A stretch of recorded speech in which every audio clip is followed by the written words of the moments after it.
everybody, to another episode of Good Brothers Community Podcast right here in Churchill Smoke Shop. As always, I got my right-hand man, Mr. Preston Powell III. Man, this is going to be fun. It's already fun. We got a special guest tonight. The C. Darryl Neely. Uncle from the Neely. Pregame show. Yeah. Man, Like glad to be here, man. Like church, not only is Jackson, Mississippi home, Churchill is home. There you go. There you Right, go. Churchill is home. And so wherever I'm home, we coming to Churchill. And if you come to Churchill, you've got to rock with the Good Brothers. That's right. There you go. Right. And the good Even though we brothers. down here in the coach's corner instead of the scout corner. Yeah. Yeah, it's all good. Oh, for sure. But then what you smoking today, man? Oh man, I ain't lit it up yet, but I'm gonna try this GTO Hypnotic. Dr. Oscar Rodriguez, Abe Brownfield. I'm gonna talk on this while we talk. Right. And I'm also smoking a GTO. This is the 33 Oaks. This is the new one that they just released. I think I was smoking it Friday night. So good, had to get another. Room 101 for me. Good smoke, Matt but Booth. good bro. That's Yeah, right. Matt Booth. We've carried a lot of those. That's why when we first opened, we had the other humidor down there, the 7x7, which everybody loves. Ton of those, but finally getting back now that he didn't left jury along and back to producing cigars. So guys, as we sit here talking today, and we got the pregame show, Neely, give us some insight, on the pregame show and where it's going and what you see in the future with the pregame show and some of the things you're currently doing. But you got me just about to light up, so let me get this Hey, going. we don't stop that at all.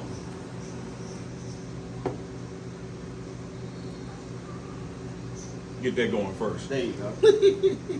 Pregame show. Well, man, what started at Jackson State, Right. adopted by Coach Prime when he decided to move on to University of Colorado at Boulder. Right. Took a trip out, and then some opportunities opened up there Right. to continue to cover him and players who transitioned from Jackson State, as well as some of their new recruits. But that primary focus, was going to be guys who were at Jackson State, or coaches that were at Jackson State, or even coaches that were at Mississippi, because you got Vincent Dancy, JSU alum, who's the head coach of Valley, who's at Colorado now. So just going to be documenting those stories, man, because this is literally something that has never happened before, not just in our lives. Right. It has literally never happened before Right. for an HBCU coach to move up to the Power 5 and take so many coaches with him, changing their lives, as well as a significant number of players that transferred as well. And people in general, just people in general. One of the things, because people always ask, man, what Neely doing here, Neely doing that? People don't understand your background when it comes to athletics. I met you when we were in college.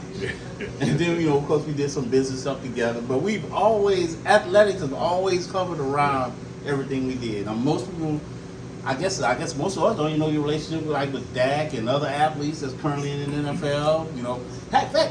Rick, you started with basketball.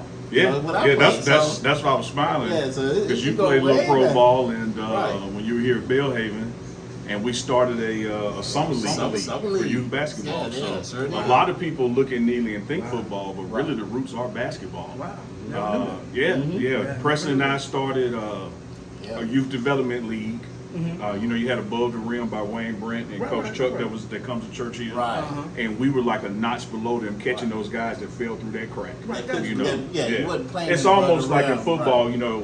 Above the rim was like 5 stars. We had a camp for the 3 and 4 stars, or the no Right. stars. Right. Like Yeah, so- Sunrise League. Yeah. The old Sunrise League. Yeah. Cartoon League. Gotcha. So that's where we started, man. Then Had a that good time parlayed into working with Rick and 2 different sports agencies. So you work with athletes like Dak Prescott, Jelly, Justin Ellis, list goes on, and then the pregame show was born.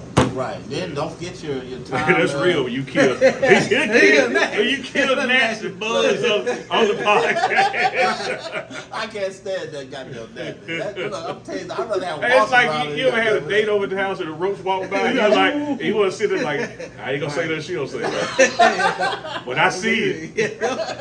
I just hope he keep going. Exactly. That man, he ain't had to do that, man. Yeah. But seriously though, we forgot about your time assistant coaching in Meridian. I guess the reason I Mendenhall.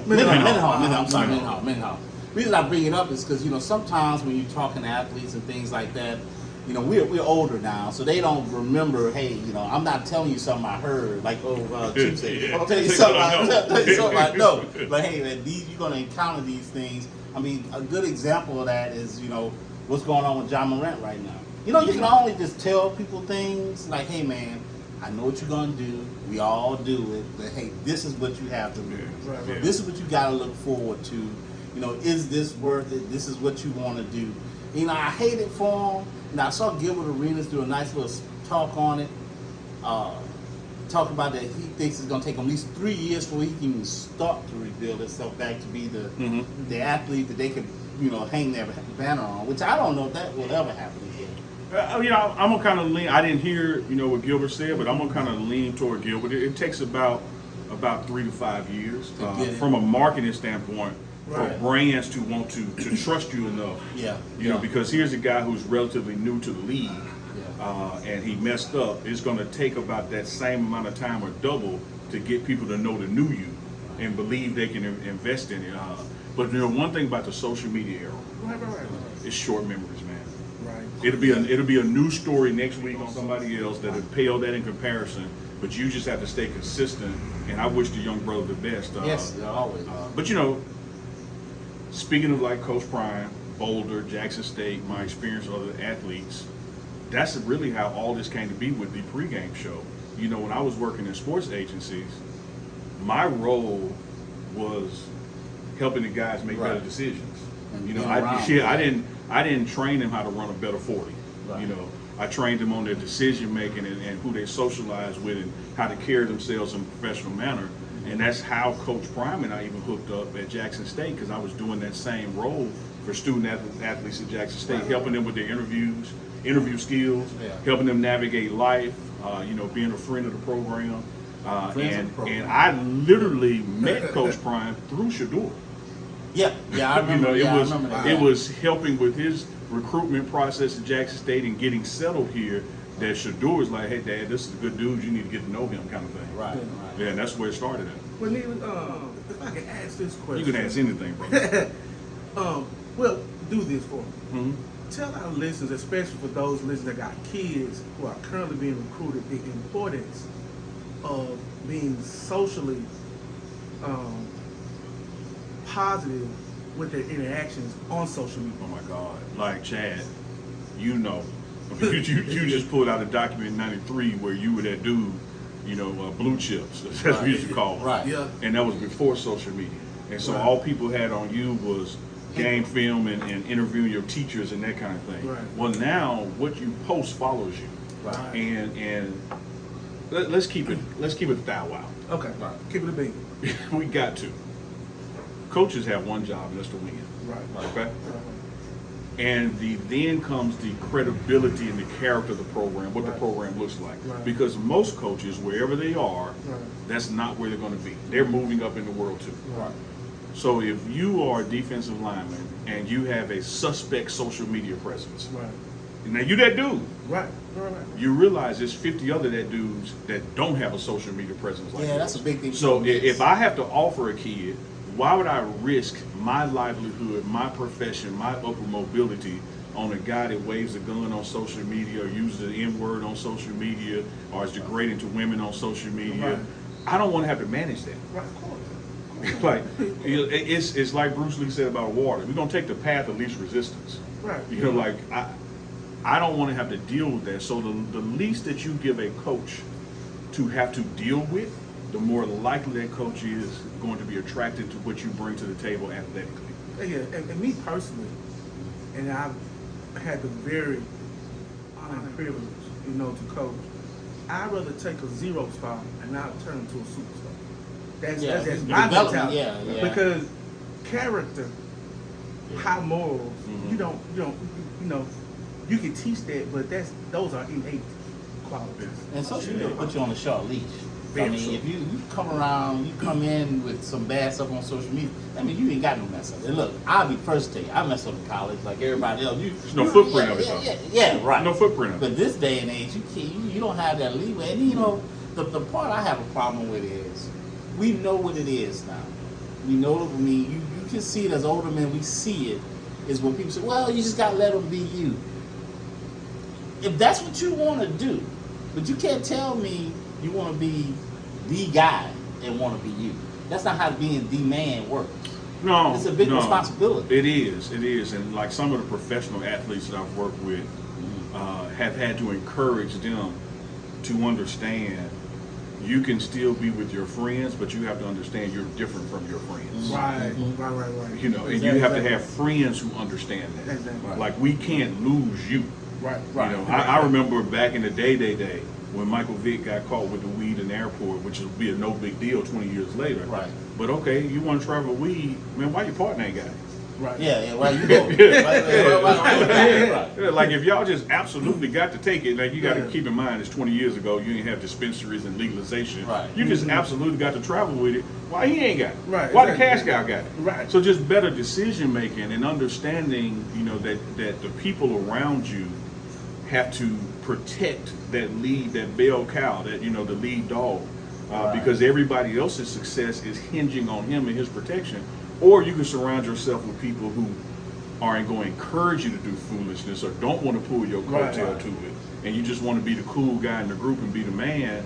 Those careers are short-lived. Man, you know, it's kind of the irony of all that is, you know, when we were young, I can remember playing in the parks in New Orleans. Them older guys, they'll tell you, hey, look, man, you need to go over here. We finna go do this. Yeah. This ain't for you. You need to go. Even though you were hanging with them, you were balling with them, and we were having a good time on the park, they'll tell you quick. Yeah, you had a sense of community and because like we doing understand. well. Yeah, You know, I want you to make it. Right. You can't get involved with what we doing. Now you got people who will laugh at you when you fall. Oh man, And they're around you to encourage you They to fall. wait for you to fall. Yeah. They fail. Yeah. Instead of creating an environment that you grow, they sit there and watch this. I knew he wasn't done. Well, you created the environment for him to be nothing. Right. Instead of, you know, putting some guardrails up around him. So all that kind of stuff is important. At the end of the day, nothing gonna trump personal responsibility. No. It's self-accountability. Yeah. Right. Yeah. Like it starts with, you know, that, but then who you got around you, who's in your inner circle, Right. who's influencing you or you influencing them. And look, and you know, let's just be honest. There's a standard. You didn't create that standard, but that's what it is. You can take one or two paths. Either you adjust to what it is, or you just say, "Hey, I'm not going to deal with it. This is who I am." But when you do that, your expectations got to change. So, and I think that's just in life, that's in business, that's in politics, that's in everything. There's something. I remember when I ain't gonna say that all because I won't cuss. Your grandma. you already cussed once already. Right. About that bug. But ain't this your podcast? Yeah. Can he cuss? Don't you cuss? Yeah. You ain't offended me. You know, it's one of those things, you know, where we want certain. It's just in life, people want certain things, but they're not willing to do what it takes to get those certain things. You'll see, I can see Chad with something, and I say I want what Chad had, but I'm not willing to work like Chad. Yeah, sure. I'm not willing to keep the standard like Chad. Sure. I see that across the board. But that's one of the key components. And I'm talking to the guy, stellar athlete, you know, JPS legend, Jackson State legend, all of that. And I ain't shining you up like that's just legit. And also when the coaching, Chad understands, and you understand from your coaching days, that's what coaching is. Yeah, is to get you to do something you don't want to do to accomplish what you say you want to accomplish. To be successful. Yeah, like I want to be the starting QB, Right. but I don't want to wake up at 4 in the morning. Right. That's Right, what coaching, right, personal accountability kicks in, right, but also right. coach, because I got to motivate you Right. to do something that you don't want to do. Because man, like Chad, you play D line, O line. Mm-hmm. When you first start out in Little League, and you go out there on that field, and they got balls out there, and they got tackling dummies out there, and they got sleds out there. Right. Don't nobody run toward them sleds. Like you have to be coached into playing that position. Like, hey, big man, come let me show you how to hit this sled. I didn't want to do it. Everybody want to throw the ball, run the ball, catch the ball. True. I want to do You all have to of be it. coached into. Like, no, man, you're suited for this. I don't want to do that though. Right. Well, don't nobody out here want to do it. They Right. want the results. What's in that James Houston that wanted to play inside?